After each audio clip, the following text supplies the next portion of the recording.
டூரி talkies ரசிகர்களுக்கு வணக்கம். வாங்க லென்ஸ் நிகழ்ச்சிக்கு போகலாம்.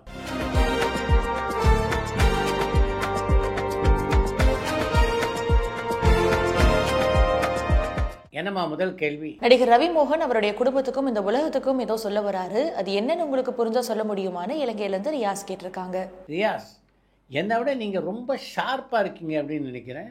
ரவிமோகன் ஏதோ சொல்ல வராரு அப்படின்றதே எனக்கு தெரியலையே. அப்படி இருக்கும்போது அவர் என்ன சொல்ல வராரு அப்படின்றத பற்றி நான் எப்படி சொல்கிறது? கமல்ஹாசன் சார் சினிமாவை உணர்ந்திருக்க அளவுக்கு ரஜினி சார் உணர்ந்திருக்காரான்னு சென்னையிலேருந்து சந்தனகுமார் கேட்டிருக்காங்க. கமல் உணர்ந்த அளவுக்கு ரஜினியும் சினிமாவை உணர்ந்திருப்பதால் தான் ரெண்டு பேருடைய பயணமும் பார்த்தீங்கன்னா வெவ்வேறு திசையிலே இருக்கிறது. சமீபத்துல தொடரும் படத்துல நடிகை சோபனா மேம்னுடைய நடிப்பை பார்த்தேன். அவங்களுடைய நடிப்பு நடிகை சுகுமாரி அண்ட் அன்னை படத்துல இடம்பெற்றிருந்த பானுமதி அம்மாவுடைய நடிப்பு மாதிரியே இருந்துச்சு. அவங்களுடைய நடிப்பை பத்தின உங்களுடைய கருத்து என்னன்னு கோயம்புத்தூர்ல இருந்து அஜய் கேட்டிருக்காங்க. சோபனா தன்னுடைய திறமையை இப்பதான் தொடரும் திரைப்படத்தில் நிரூபித்திருப்பதை போல நீங்க இந்த கேள்வியை கேட்டிருக்கீங்க. சோபனாவை பொறுத்த வரைக்கும் மிகச்சிறந்த நடிகை. பல திரைப்படங்களில் அதை நிரூபித்திருக்கிறார். அவர் நடித்த பல நல்ல நல்ல மலையாள படங்களை நீங்கள் பார்க்கலன்னு நினைக்கிறேன். பார்த்துருந்தீங்கன்னா சோபனாவுடைய திறமை பற்றி இதுக்கு முன்னாலேயே உங்களுக்கு தெரிஞ்சிருக்கும். நடிகர் விஷாலும் இயக்குனர் சுந்தர் சியும் இணைய இருந்த ப்ராஜெக்ட் என்னாச்சுன்னு பாண்டிச்சேரியிலிருந்து நவீன்குமார் கேட்டிருக்காங்க.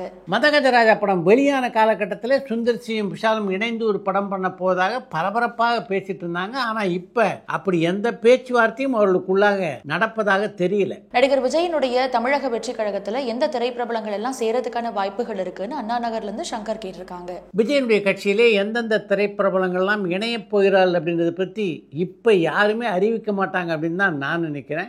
எலெக்ஷன் நெருங்க தான் அது போன்ற அறிவிப்புகள் வெளியாக வாய்ப்பு இருக்கு. லைகா நிறுவனத்துக்கிட்ட இருந்து ஃபர்ஸ்ட் காப்பி அடிப்படையில் 25 கோடி ரூபாய் வாங்கி ஜெய்சன் சஞ்சய் படம் பண்ண போறதா வர தகவல்கள் உண்மையா?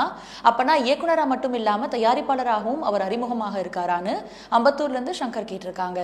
லைகா புரொடக்ஷன் நிறுவனத்துக்காக ஜேசன் சஞ்சய் இயக்குகின்ற படத்தினுடைய அரேஞ்ச்மெண்ட்டே வேற. அதனால நிச்சயமாக லைகா புரொடக்ஷன் ஜேசன் சஞ்சய்க்கு 25 கோடி இந்த படத்துக்காக கொடுத்திருக்க வாய்ப்பு இல்லை. சார், நீங்க எப்படி டைம் மேனேஜ்மெண்ட் பண்றீங்க? உங்களுக்குன்னு ஃப்ரீ டைம் கிடைக்குமான்னு சென்னையிலிருந்து புவனேஸ்வரி கேட்டிருக்காங்க.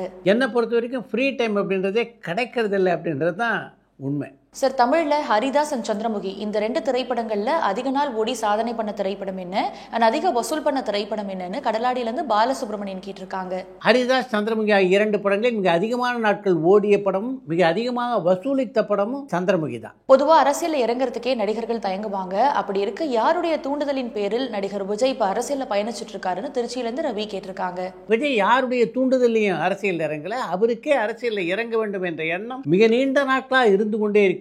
அதனுடைய வெளிப்பாடு தான் இப்ப அவர் ஆரம்பித்திருக்கின்ற இந்த கட்சி. நடிகர் பிரசாந்தும் இயக்குனர் சுந்தர் சியும் இன்டர்வியூ ஒன்று கொடுத்திருப்பாங்க. அதுல உங்களுடைய காம்பினேஷன்ல அடுத்த திரைப்படம் எப்ப வெளியாக இருக்குன்னு கேட்ட கேள்விக்கு சொல்லிட்டீங்கல்ல, சீக்கிரமே இதை ஸ்டார்ட் பண்ணிடலாம்னு சொல்லியிருப்பாங்க. இது வெறும் மேடைக்காக சொன்னதா அல்லது அவங்களுடைய காம்பினேஷன்ல மீண்டும் ஒரு திரைப்படம் உருவாறதுக்கான வாய்ப்புகள் இருக்கான்னு முகமது கேட்டிருக்காங்க. சுந்தர் சியும் பிரசாந்தும் அந்த விழா மேடையிலே பேசி கொண்டது அந்த விழா மேடைக்காகத்தான் அப்படின்னு தான் நானும் நினைக்கிறேன். ஏன்னா இந்த சம்பவம் நடைபெறுவதற்கு பல மாதங்களுக்கு முன்னாலேயே நான் தியாகராஜன்கிட்ட சுந்தர்சியோடு இணைந்து நீங்கள் ஒரு படம் பண்ணால் என்ன அப்படின்னு கேட்டேன். அதற்கான முயற்சியை அவங்க மேற்கொண்டார்களா இல்லை மேற்கொண்டு சரியாக வரலையா அப்படின்றது தெரியல. போரினுடைய பாதிப்புகளை எடுத்து சொல்கிற மாதிரியான திரைப்படம்னு சொன்னதும் உங்களுடைய நினைவுக்கு வர முதல் திரைப்படம் என்னன்னு புதுக்கோட்டையிலேருந்து மதன்குமார் கேட்டிருக்காங்க. போரின் பாதிப்புகளை மிகச் சிறப்பாக பதிவு செய்த படம் அப்படின்னு நான் நினைக்கிறது ஹிந்தி படமான பார்டரை தான். நடிகை சாய் பல்லவிக்கு நடிகர் விஜயோட நடிக்கிறதுக்கு வாய்ப்பு கிடைச்சிருந்தும் அந்த படத்தில் அவங்க நடிக்க மறுத்துட்டாங்கன்னு ஒரு செய்தி வருதே, அது உண்மையான பட்டுக்கோட்டையிலேருந்து ஹரி கேட்டிருக்காங்க.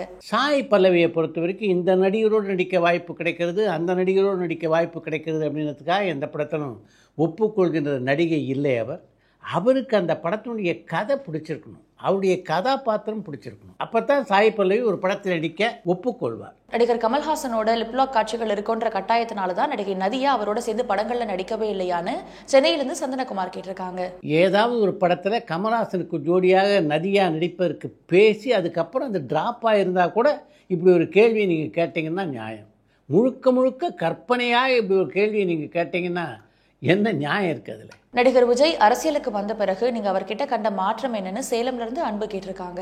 அரசியலுக்கு வந்ததுக்கு பின்னாலே விஜயனுடைய பழகும் தன்மையிலே பல மாற்றங்களை நான் பார்க்கிறேன். இயக்குனர்கள் வெற்றிமாறன் அண்ட் மாரி செல்வராஜ் இயக்கத்துல நடிக்கிறதுக்கு நடிகர் ரஜினிகாந்த் சார் ஏன் தயங்குறாருன்னு சென்னையிலிருந்து குமார் கேட்டிருக்காங்க. வெற்றிமாறன், மாரி செல்வராஜ் ஆகியோருடைய இயக்கத்தில் நடிப்பதற்கு ரஜினிகாந்த் ஏன் தயங்கணும்னு நீங்க நினைக்கிறீங்க?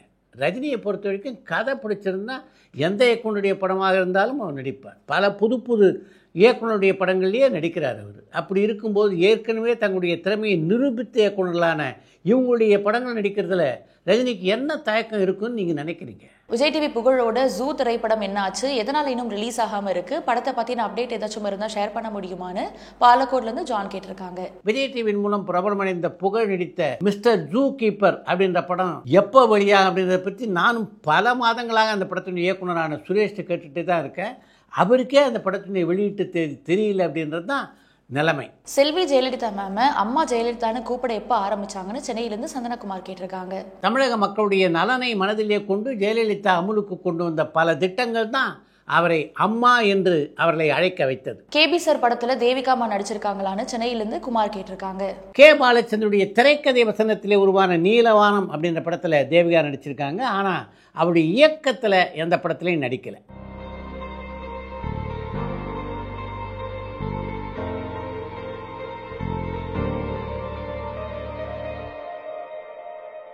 சார், நம்மளால 80-90களில் வந்த பல திரைப்படங்களை பல முறை திரும்பவும் பார்க்க முடியுது. ஆனால் இப்போ வர திரைப்படங்களை ஒரு முறை கூட பார்க்க முடியறதில்ல. ஏன்னா கதை போக்கு அப்படி இருக்கு. இந்த நிலை மாறுமானு விருகம்பாக்கம்லேருந்து சுரேஷ் கேட்டிருக்காங்க. நம்முடைய டூரிங் டாக்கீஸில் திரைப்பட விநியோகஸ்தரும் திரையரங்கு உரிமையாளருமான திருப்பூர் சுப்பிரமணியத்துடைய நேர்காணல் இப்போ ஒளிபரப்பாயிட்டு இருக்கு. அதில் பார்த்தீங்கன்னா உங்களுக்கு நல்லா தெரியும், இந்த கருத்து தான் அந்த நேர்காணலிலே அவரும் வலியுறுத்தியிருக்கிறார். நல்ல கதையம்சம் உள்ள படங்கள், அதுவும் குடும்ப கதை கொண்ட படங்களாக எடுத்தால் தான் நிச்சயமாக வெற்றி பெறும். அதை விட்டுட்டு எல்லாரும் கத்தியும் துப்பாக்கியும் தூக்கிட்டு அலைஞ்சிங்கன்னா நிச்சயமாக படங்கள் வெளியாகாது அப்படின்றது தான் அவருடைய கருத்தாகவும் இருக்கிறது. அடுத்து இன்று ஒரு தகவல். இசைஞானி இளையராஜா அவருடைய சகோதரர்கள் முதலாக சென்னைக்கு வந்தபோது ஜெயகாந்தனை சந்திக்கக்கூடிய வாய்ப்பு அவங்களுக்கு கிடைச்சது.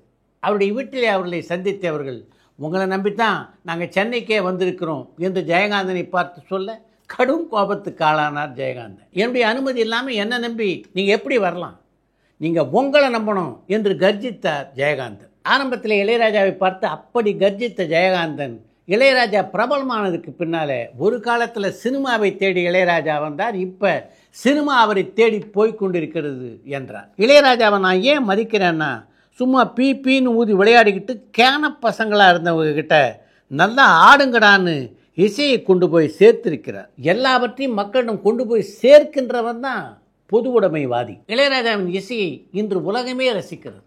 இளையராஜாவை நான் தான் பெரிய ஆளாக்கினேன் அப்படின்னு சொல்லக்கூடிய யோக்கியத்தை இங்கே யாருக்குமே கிடையாது. கலைஞர்களை யாரும் உருவாக்குவதில்லை, மக்கள் அவர்களை கண்டுகொள்கிறார்கள், அதற்கு பின்னாலே அவர்கள் கொண்டாடுகிறார்கள் என்று இளையராஜாவை பற்றி பதிவு செய்திருக்கிறார் ஜெயகாந்தன். கதாநாயகிக்கு குரல் கொடுக்க ஆரம்பிச்சிருந்தது இந்த காலத்தில். அதாவது 81ல தான் ஹீரோயினுக்கு வாய்ஸ் ஸ்டார்ட் பண்ணேன். இளநீர் அப்படின்னு ஒரு மலையாள படத்துல ஜாலின்னு ஒரு பொண்ணு, அவங்க தான் ஹீரோயின். அதுக்கப்புறம் 83ல ரேவதிக்காக மலையாளத்துல காற்றத்தை கிளிக்கூடு அப்படின்னு பரதன் சாருடைய படம்.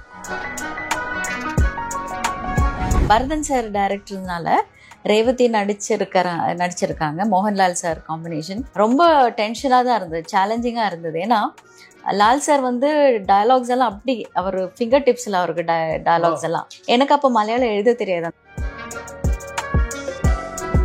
மம்முட்டி சாரோட பேசியிருக்கேன். அவரும் வந்து பயங்கர சீரியஸ் பர்சன். நான் கூட ஒரு டைம் கேட்டிருக்கேன், அந்த படத்தில் நீங்கள் விக்கி வச்சிருக்கீங்களா. அஜித் சார் கூட பேசியிருக்கேன். அமர்க்களம் டப்பிங் பண்ணிட்டு இருக்கும்போது இவர் கன்சோல்லேருந்து இறங்கி வந்தார். எனக்கு தெரியல இவர் உள்ளே இருந்தது. திடீர்னு என் காதுகிட்ட வந்து thank you for dubbing for my wife அப்படின்னு ஒரு இது பேசினார். யாருன்னு பார்த்தா அஜித் சார். பரபரப்பான சினிமா செய்திகள், நட்சத்திரங்களின் பேட்டிகள், சினிமா வரலாறு ஆகியவற்றை பார்க்கவும் படிக்கவும் உங்களுக்கான இணையதளம் tourantalkies.co.